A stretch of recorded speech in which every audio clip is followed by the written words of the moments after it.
yolcu programı Miles and Smiles 20. yaşını kutluyor. Miles and Smiles, dünya küçülsün, yüzünüz gülsün.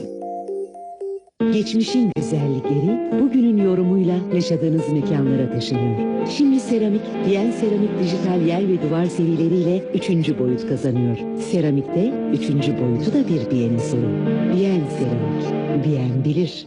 Habertürk'ün sürprizleri bitmedi. Anneler için Emine Beder'in 2 muhteşem yemek kitabı. Emine Beder'den Çay Saati ve Emine Beder'den Büyük Yemek kitabı. Çocuklar için de Misi ya da Gora dokunmatik cep eğitim setlerinden seçtikleri bir tanesi. Kızlara Misi, erkeklere Gora. Üstelik üçü bir arada sadece 29 kupona. Evet, hesapta yanlış yok. Hepsi sadece 29 kupona. Bu kampanyayla hem anneler hem de çocuklar sevinecek. İlk kupon yarın Habertürk'te. Sakın kaçırmayın.